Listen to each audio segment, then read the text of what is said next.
नमस्कार, आपका स्वागत है दृष्टि न्यूज में। मैं आपके साथ काजल तिवारी। वक्त है इस समय की बड़ी खबर का। रुड़की से लापता हुई किशोरियों को पुलिस ने 72 घंटे में ही मथुरा से सकुशल बरामद कर लिया है। किशोरियां माता पिता की डांट से नाराज होकर लापता हो गई थी। पुलिस ने मामले में शानदार कार्रवाई करते हुए किशोरियों को 24 घंटे के अंदर सकुशल बरामद कर परिजनों को सौंप दिया है। एसएसपी परमेंद्र सिंह डोभाल ने गंग नहर कोतवाली पहुंचकर मामले का खुलासा किया। रुड़की पहुंचे एसएसपी परमेंद्र सिंह डोभाल ने बताया कि एक व्यक्ति ने 31 अक्टूबर को सूचना देकर बताया था कि उनकी दो बेटियां 12 और 14 वर्ष एवं उनके एक दोस्त समेत 3 किशोरियां सुबह स्कूल के लिए घर से निकली थी, लेकिन देर रात तक भी घर नहीं लौटी। परिजनों ने काफी तलाश की और पुलिस से भी मदद की गुहार लगाई।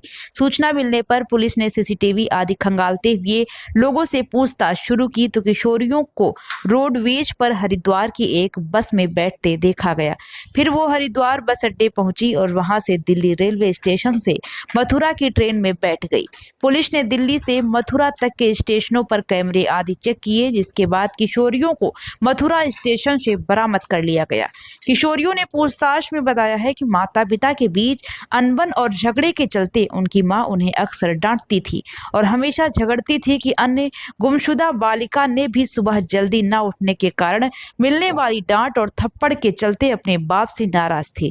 इसी वजह से 500 रुपये लेकर तीनों घर से चली गई और हरिद्वार बस अड्डे से बस पकड़कर दिल्ली चली गई। दिल्ली से तीनों ट्रेन में मथुरा चली गई। कहाँ से बरामद हुई है, क्या कारण रहा था इनके लापता होने का? थाना गंगनहर में 31 तारीख को 3 बच्चे अपने घर से निकल गई थी और तीनों ही नाबालिग बच्चियां थी जिनकी उम्र 12 से 14 वर्ष के बीच में है। इनके परिजनों द्वारा जब पुलिस को इस बाबत बताया गया, पुलिस ने तत्काल मामले की गंभीरता को ध्यान में रखते हुए अभियोग पंजीकृत किया 137 बीएनएस में और उसके बाद इन बच्चियों की पतारसी के लिए इनको ढूंढने के लिए विशेष टीमें हम लोगों के द्वारा लगाई गई थी और ये बात पुलिस के द्वारा प्रकाश में आई थी कि बच्चे अपने घर से 500 रुपये लेके ई रिक्शा में निकली हैं और तत्काल पुलिस के द्वारा फॉरवर्ड ट्रैकिंग बैक ट्रैकिंग हम लोगों के द्वारा किया गया था। इसमें ये बात संज्ञान में आया था कि बच्चियां यहाँ से ई रिक्शा करके हरिद्वार रेलवे स्टेशन तक गई हैं और वहाँ से जो वहाँ के सीसीटीवी कैमरा वगैरह चेक किए तो ये पता लगा कि मथुरा की वो गाड़ियों में बैठी हैं।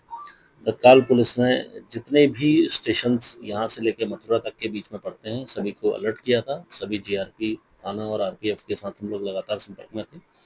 इस बीच ही हमें क्लियर हुआ कि बच्चियाँ मथुरा पहुँच गई हैं। मथुरा के जीआरपी से संपर्क करके बच्चों को वहीं हम लोगों के द्वारा शेल्टर किया गया। उसके बाद कल यहाँ से टीम भेजी गई जिनको बच्चों को रिकवरी करके लाया जा रहा है। इसमें मैं अपना गंगनहर थाना पुलिस को, सीओ और एसपी ग्रामीण को बधाई देता हूँ।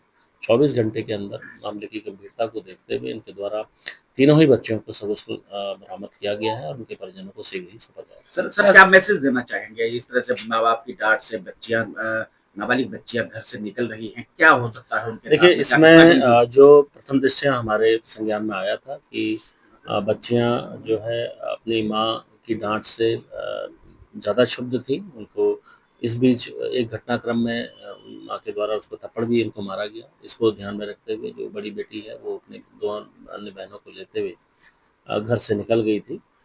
ये मैं बिल्कुल आप लोगों के माध्यम से कहूँगा क्योंकि इस उम्र में एक टीनेज उम्र है, इसमें सभी बच्चों को संभाल के रखना और उनकी क्या आकांक्षाएं हैं, क्या इनकी अभिलाषाएं हैं, उनको ध्यान में रखते हुए माँ बाप को उसी तरीके से ट्रीट करना चाहिए। क्योंकि इस सोशल मीडिया के और इतने फास्ट उसमें बच्चियों का जो मन बहुत ज़्यादा उद्वेलित रहता है, उसको सही तरीके से सही डायरेक्शन में लेके जाना ये हम सभी लोगों का कर्तव्य है। मैं आप लोगों के माध्यम से सभी को ये सर्दी का मौसम शुरू हो चुका है और धूप भी पड़ने लगी है और जो लोग शादियों वगैरह में जा रहे हैं अपने बंद कर उनके घरों में चोरी घटनाएं बढ़ रही हैं।